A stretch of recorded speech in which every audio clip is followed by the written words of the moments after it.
SC, ST और minorities के लोग, मुस्लिम, सिख, क्रिश्चियन, बौद्ध, इस चतुर्वर्ण व्यवस्था का हिस्सा ही नहीं है, हम समाज में हैं ही नहीं। लेकिन हम 46% इस देश के मालिक हैं, और 46% अगर एक साथ हो जाएं तो किसी मनुवादी मानसिकता के औकात, हिम्मत, ताकत नहीं है कि वो कोई भी जुल्म और ज्यादती कर सके। जो उनसे बात करते हैं वो मुनाफिक हैं, वो इस्लाम के खिलाफ हैं, वो देश के खिलाफ हैं, वो देश के गद्दार हैं। ये सारे हिंदू राष्ट्र बनाने वाले, सारे मनुस्मृति के मानने वाले, चाइना और पाकिस्तान का जो एक्सेस बन रहा है ना, उसके गुलाम हैं, उसके हाथों बिके हुए हैं। अच्छे लिबरल पत्रकार भी है ना, सो कॉल्ड, वो भी ये बता रहे हैं कि अडानी का 2.5 लाख करोड़ का नुकसान हो गया। अडानी अपने घर से एक भी पैसा नहीं लाया और अपने देश को बचाएं। हम सब लोग तो बाद में बचेंगे, पहले देश बचाना है चाइना और पाकिस्तान के हाथों। ये मनुवादी मानसिकता की सरकार ने, खास तौर पे इसके मनुवादी मानसिकता के होम मिनिस्टर अमित शाह ने, जिनका पूरा टाइम सिर्फ पैसे बनाने में, अंबानी के जरिए, अडानी के जरिए और अपने एक बेटे के जरिए जो क्रिकेट में उन्होंने उसको मनवा दिया है। जिन अमित शाह साहब का पूरा टाइम सिर्फ देश का पैसा लूट कर अपने चाइनीज दोस्तों के पास पहुंचाने में लगा रहता है।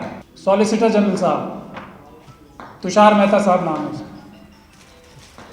तो उन्होंने पिछली डेट पे भी, क्योंकि सरकार के पास कोई भी जवाब नहीं है, दिल्ली दंगों में जिन बेगुनाह और मजलूमों के खिलाफ UAPA का झूठा मुकदमा लगाया था, सिवाय भाग खड़े होने के कोई जवाब नहीं है। तो तुषार मेहता साहब आज भी भाग खड़े हुए।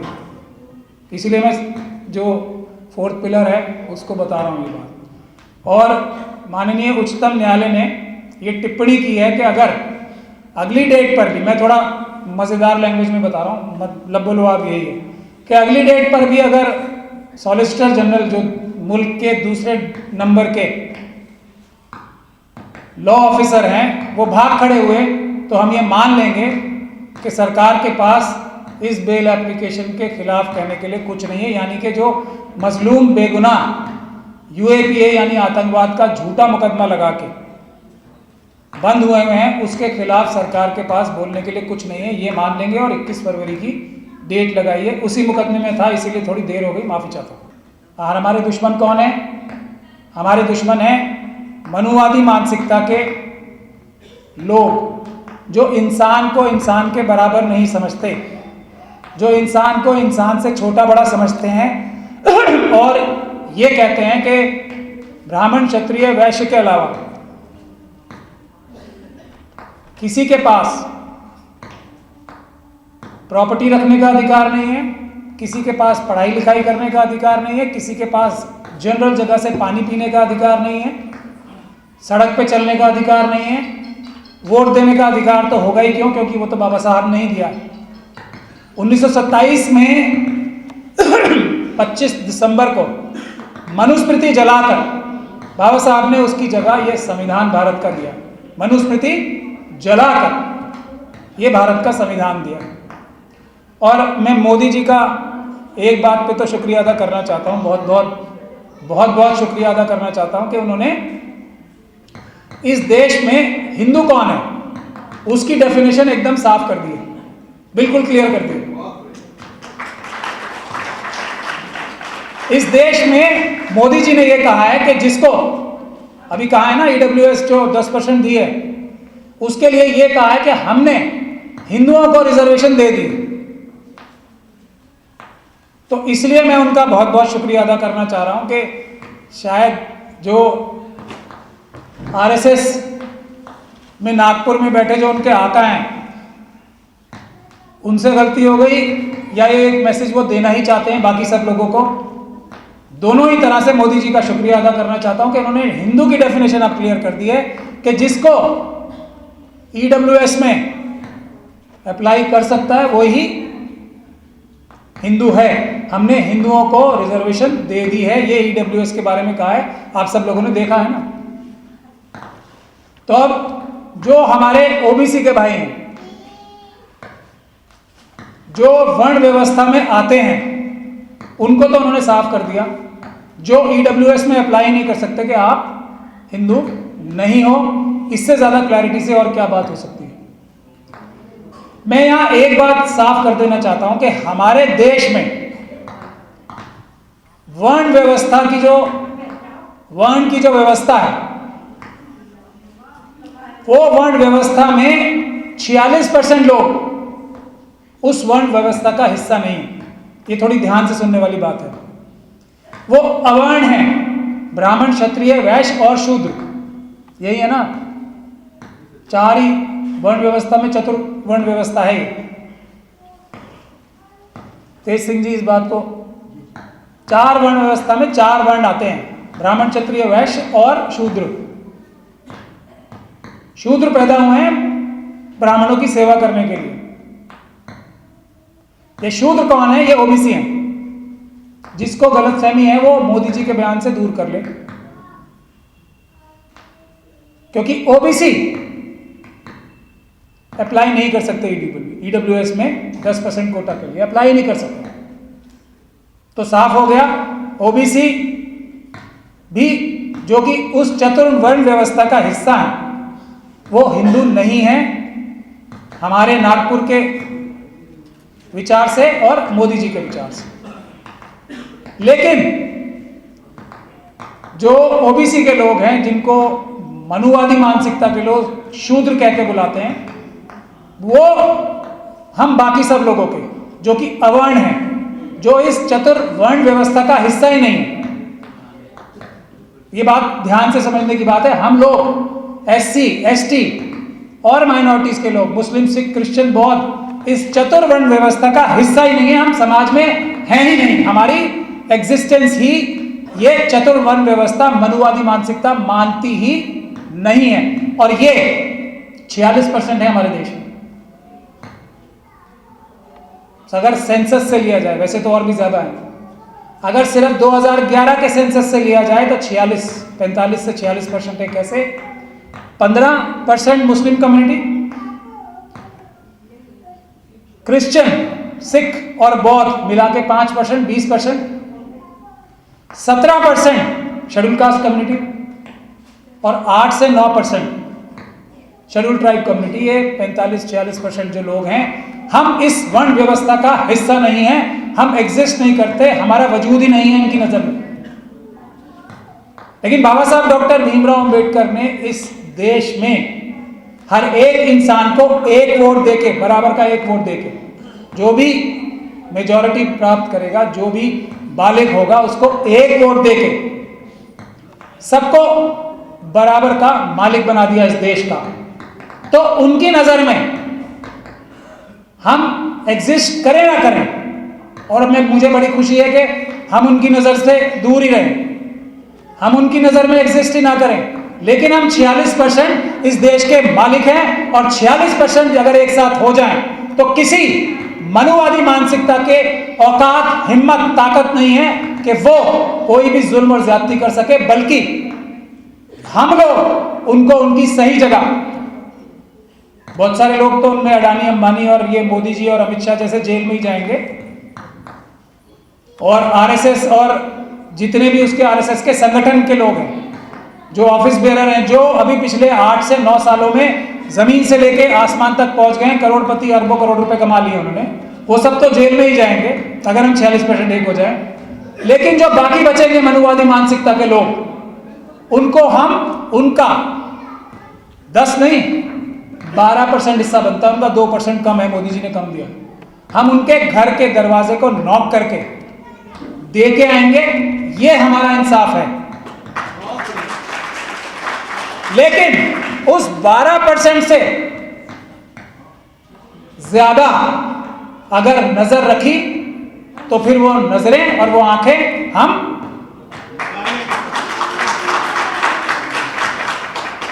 इंसाफ, बराबरी, यही मनुवादी और जायनिस्ट ताकतों के अलावा 2 ही ऐसी जो सोचे हैं, मनुवादी और जायनिस्ट, जिसको कैपिटलिस्ट भी कहा जाता है, वो दोनों एक ही ताकतें हैं। इनके अलावा दुनिया में कोई मजहब हो, कोई सोच हो, वो इंसाफ और बराबरी को पहला असूल मानती है। मैं मुसलमान हूं, हमारा मजहब, जो बहुत सारे लोग बैठे हैं, और बोलते हैं ना कि हमारे 5 फर्ज हैं, नमाज पढ़ना, रोजा रखना, ज़कात देना, हज जाना। ये सब हमारे ज़ाती फायदे के लिए हैं, इससे हमें फायदा होता है एक मुसलमान को। मैं समझाने के लिए बता रहा हूँ जो मैं समझता हूँ इस्लाम।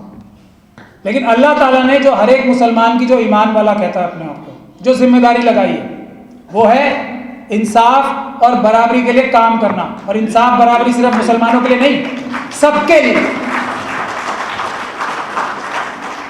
जो मेरे फराइज हैं वो मैं अपने फायदे के लिए करता हूं, अपने जाती फायदे के लिए। अल्लाह ताला को कुछ नहीं है इससे, उसका कुछ फायदा या नुकसान नहीं होने जा रहा है। मैं रोजे रखूं, नमाज पढ़ूं, कलमा पढ़ूं या नहीं पढ़ूं, अल्लाह ताला को क्या फर्क पड़ने वाला है। लेकिन मोहम्मद सल्लल्लाहु अलैहि वसल्लम ने जो हमें रास्ता दिखाया और जो उनकी सुन्नत यानी कि उनके जो कारकर्दियां थी वो हमें जो सिखाया है, वो ये है कि हम इंसाफ और बराबरी के लिए, सबके लिए जद्दोजहद करें। वही मुसलमान है, वो इस्लाम और अल्लाह का सही मैसेज फॉलो कर रहा है। वरना अपने फायदे के लिए तो मैं हज, रोजे, नमाज, कलमा पढ़ता ही नहीं।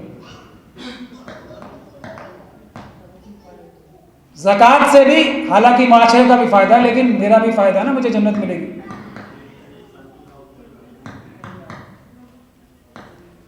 तो अल्लाह ने जो ड्यूटी लगाई है वो इंसाफ और बराबरी के लिए काम करने के लिए। और हमारा संविधान है वो क्या कहता है, उसकी रूह क्या है। और यही कमोबेश अगर आप जुडाइज्म को ले लें, क्रिश्चियनिटी को ले लें, बुद्धिज्म को ले लें, जैनिज्म को ले लें, सिखिज्म को ले लें, जो लिंगायत धर्म है, या दूसरे कबीरदास साहब को ले लें, रविदासिया पंथ को ले लें, किसी भी पंथ को ले लें, दुनिया में किसी पंथ को उठा के देखें, सभी इंसाफ और बराबरी की बात करते हैं, सबके लिए। यही हमारा संविधान कहता है, यही हमारा संविधान कहता है, यही हमारे संविधान की रूह है। आर्टिकल 14, सबके लिए बराबरी, सबके लिए इंसाफ।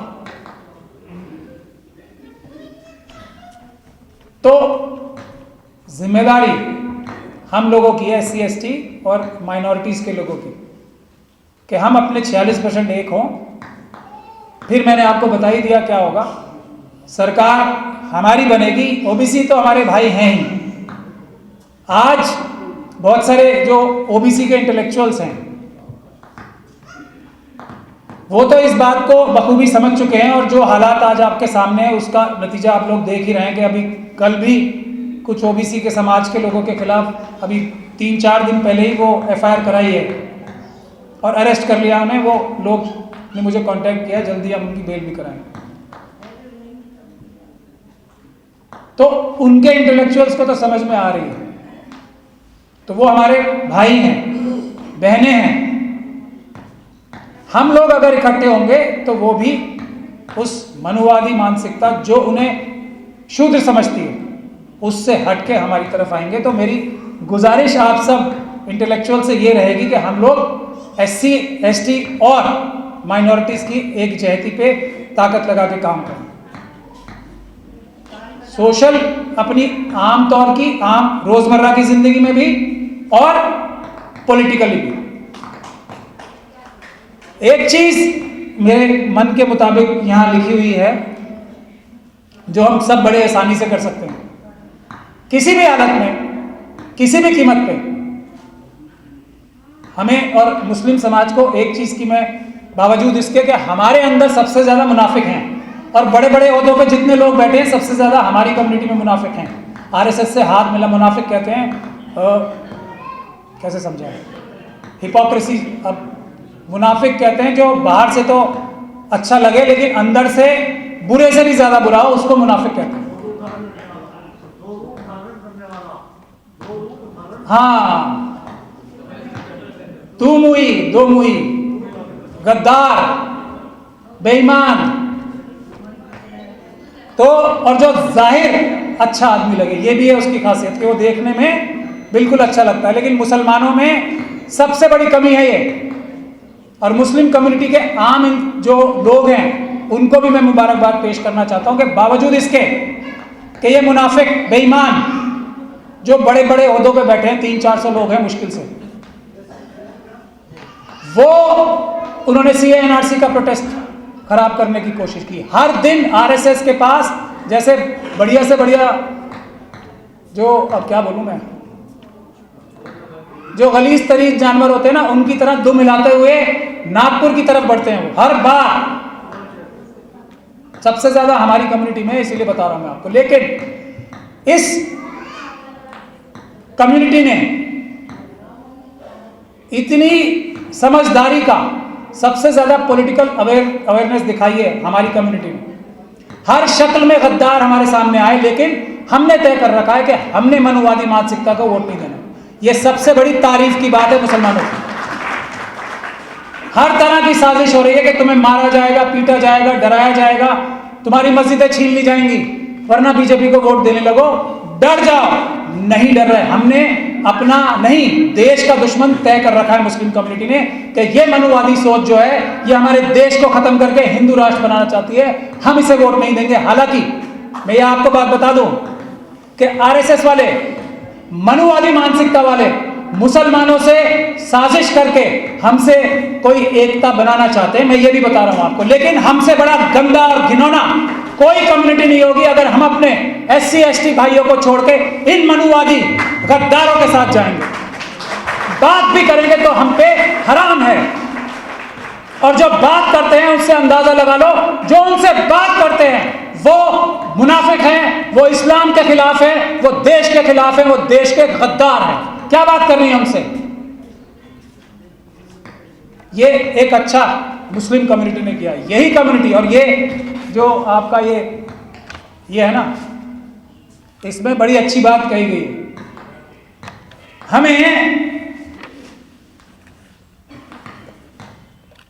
हमारा क्या जा रहा है, देखो सब बराबर है और हमसे ज्यादा इंसाफ करने वाला कोई हो ही नहीं सकता, ये भी तय है।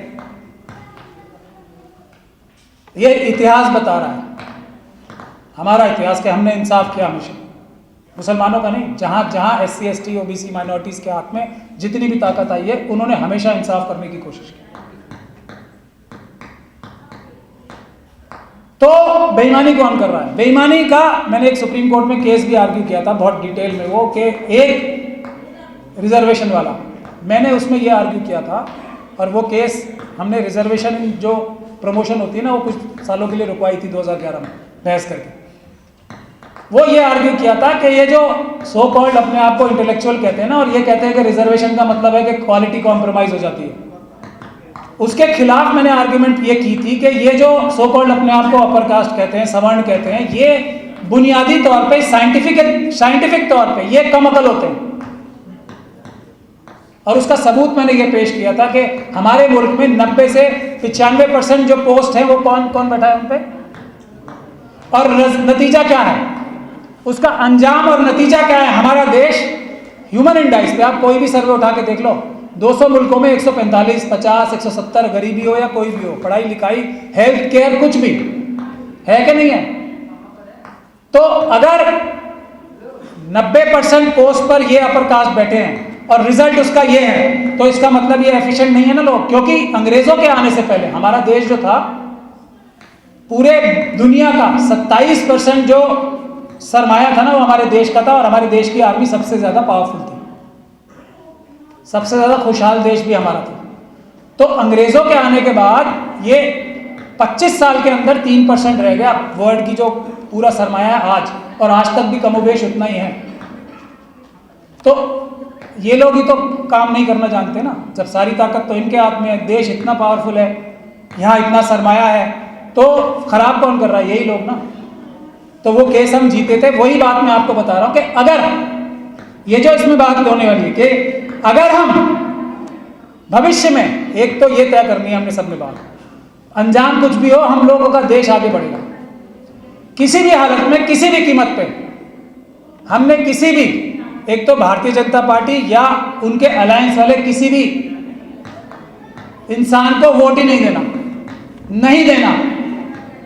इससे सारी समस्या का हल हो जाएगा, जब तक के SC/ST OBC की माइनॉरिटीज की अपनी सरकार नहीं आती, अपनी चुनी हुई। दूसरा, जो अपने आप को हिंदू कहते हैं, हिंदू का मतलब कि बाकी सब छोटे हैं, अछूत हैं, अवर्ण हैं, ये सब जो कहते हैं उनको वोट ही नहीं देना, क्योंकि वो हमारे देश के संविधान के खिलाफ सोच रखते हैं। तो दो कैटेगरीज को अगर हम वोट ना दें तो हमारा देश जो है वो सही रास्ते पे चला जाएगा। और ये हिंदू राष्ट्र बनाने का जो इनका सपना है ना, वो नेस्तो ना बहुत 2 मिनट में हो जाएगा, 2 चुटकियों में हो जाएगा। तो ये इसका मैं वेलकम करता हूँ। ये जो अम्बेडकर समाज पार्टी ने जो ये एक मूल मंत्र दिया है, आप लोग सब इसको प्रोपोगेट भी करें। दूसरी एक बात और कह के मैं खत्म करना चाहता हूँ कि आप लोग ऐसा सोच रहे हैं कि ये हिंदू राष्ट्र बना के कोई बहुत बड़ा कारनामा अंजाम देने वाले हैं। ये सारे हिंदू राष्ट्र बनाने वाले, सारे मनुस्मृति के मानने वाले चाइना और पाकिस्तान का जो एक्सेस बन रहा है ना, उसके गुलाम हैं, उसके हाथों बिके हुए हैं। मैंने इस पर बहुत डिटेल में अपनी वीडियोस भी जारी की हैं, आप लोग वो देख सकते हैं। उसका लेटेस्ट एग्जाम्पल अभी है जो ये अडानी का कांड हुआ है अभी, ये लेटेस्ट एग्जाम्पल है उसका। एक चोंग ली करके एक चाइनीज आदमी है, और ये बात मैं बहुत पहले से कह रहा हूं, उसके साथ अडानी साहब के बड़े भाई के रिश्ते हैं, वो उनकी कंपनीज में डायरेक्टर है। ये जो पैसे यहां से 11 लाख करोड़ रुपए अभी चुराए गए हैं ना, जो अभी शेयर मार्केट में 11 लाख करोड़ का नुकसान हुआ है, वो आपका और मेरा पैसा है। अडानी ने, और बहुत सारे जो हमारे अच्छे लिबरल पत्रकार भी हैं ना सो कॉल्ड, वो भी ये बता रहे हैं कि अडानी का 2.5 लाख करोड़ का नुकसान हो गया। अडानी अपने घर से एक भी पैसा नहीं लाया था। अडानी पैदाइश है अहमद पटेल की, कांग्रेस का था, और बाप है वो इन दोनों का, मतलब मनी बाप या बेटा, जो भी समझ ले, ये रिश्ता है बुके ये अडानी का और मोदी और अमित शाह का। तो ये सारा पैसा मोदी और अमित शाह साहब का ही है, इसमें मुझे कोई शक और शुबे की गुंजाइश नहीं है। अगर इसकी इन्वेस्टिगेशन होगी, और जो होनी चाहिए, क्योंकि ये जो 11 लाख करोड़ का नुकसान हुआ है, ये हमारे मुल्क की फाइनेंशियल सिक्योरिटी को खतरा पहुंचाता है। जो डेफिनेशन में आता है यूएपीए में, जो डेफिनेशन आतंकवाद की डेफिनेशन जो लिखी गई है ना, उसकी डेफिनेशन में आता है, उसके खिलाफ एनआईए को मुकदमा दर्ज करना चाहिए यूएपीए का, और इन्वेस्टिगेशन करनी चाहिए। इन्वेस्टिगेशन होगी तो आप सब लोगों के सामने दूध का दूध और पानी का पानी हो जाएगा कि किस तरीके से चाइनीज लोगों के साथ मिलके हमारे देश को अडानी साहब, अंबानी साहब और दूसरे इस तरह के जो इंडस्ट्रिस्ट है, वो अमित शाह साहब और मोदी जी के साथ मिलकर नुकसान पहुंचा रहे हैं। तो इसीलिए हमारा सबका फर्ज ये है कि हम लोग आगे बढ़ें और अपने देश को बचाएं। हम सब लोग तो बाद में बचेंगे, पहले देश बचाना है चाइना और पाकिस्तान के हाथों। इसके लिए एक बड़ी मुहिम छेड़ने की जरूरत है। जो एक मार्च भारत जोड़ने का हुआ है, एक भारत बचाने का मार्च हम लोगों को करना चाहिए।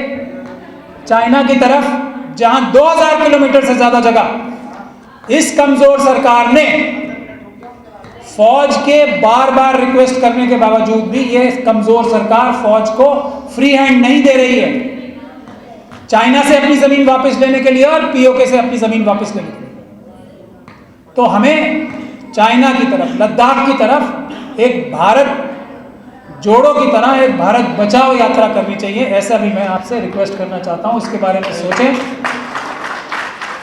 मैं अभी पिछले हफ्ते जो हमारे बंदी सिंह है ना, एक जत्थेदार जगतार सिंह हवारा साहब है, मैं ये भी गुजारिश करूंगा भाई तेज जी से खास तौर पे कि उनके भी रिहाई के लिए हमें सबको मिलके काम करना चाहिए। क्योंकि मैं इतने बहादुर लीडर अपनी कम्युनिटी में और दूसरी कम्युनिटियों में नहीं देख रहा हूं, जो 28 साल के बाद भी कॉम्प्रोमाइज करने को तैयार नहीं है। इतने बहादुर लीडरों की जरूरत है हमारे मुल्क में। और संविधान ये कहता है कि आज उन्हें रिहा होना चाहिए था, क्योंकि बिल्किस बानो के अगर सरकार को ऐसा लगता है गुनहगारों को बरी कर दिया जाना चाहिए, छोड़ दिया जाना चाहिए, तो उन्होंने तो ऐसा कोई गुनाह भी नहीं किया है, उनके ऊपर इल्ज़ाम भी नहीं है ऐसे किसी गुनाह का। तो मेरी ये भी गुजारिश रहेगी कि अभी चंडीगढ़ में, मोहाली में, अभी हमने पिछले 26 जनवरी को एक लाखों लोगों की रैली निकली थी, तो मैं आप सभी लोगों से जो मौजूद हैं यहाँ पे उनसे भी मैं गुजारिश करूँगा कि बंदी सिंह जितने भी हैं उनकी रिहाई के लिए भी एक मुहिम चलाई जाए। उनकी रिहाई करने से ना सिर्फ जो सिख कम्युनिटी के जख्म लगे हैं हमारे मुल्क की गलतियों से, हमारे मुल्क में जो मनुवादी ताकतें थी उनकी गलतियों से, वो भी उनके जख्मों पे मरहम लगेगा और सिख कम्युनिटी भी पूरी ताकत से, जो भारत की एक ताकत है, भारत की मजबूती के लिए काम करने में उनको और ज़्यादा हौसला मिलेगा और ज़्यादा ताकत मिलेगी और बाकी भी माइनॉरिटीज़ को ताकत मिलेगी। तो मैं ये भी गुजारिश करना चाहता हूँ कि देश की एकजुहती के लिए सिख जो बंदी हैं, पॉलिटिकल प्रिजनर्स, उनको रिहा किया जाना चाहिए। जत्थेदार जगतार सिंह हमारा का, क्योंकि मैं वकील भी हूँ, तो मैं पूरी जिम्मेदारी के साथ ये कह सकता हूँ कि उनको तो आज तक सुप्रीम कोर्ट से सज़ा भी नहीं हुई है और 28 साल से जेल में है वो। उनके खिलाफ कोई सबूत नहीं है, 28 साल से जेल में है वो। तो हम सभी को एक दूसरे की मदद करनी चाहिए। शाहीन बाग में सिख कम्युनिटी ने पूरे मुल्क के लिए आगे बढ़कर जितने भी प्रोटेस्ट हुए थे सीए एनआरसी की, पूरे मुल्क में मदद की थी। अब वक्त आ गया है कि एससी एसटी माइनॉरिटीज़ उनकी भी मदद करें। उनका ये बहुत ही जज्बाती मुद्दा है, इसमें हमें सबको मदद करनी चाहिए। बहुत बहुत शुक्रिया, आप लोगों ने मुझे पीसफुली इतने प्यार से सुना। जय भीम, जय भारत, अस्सलाम वालेकुम।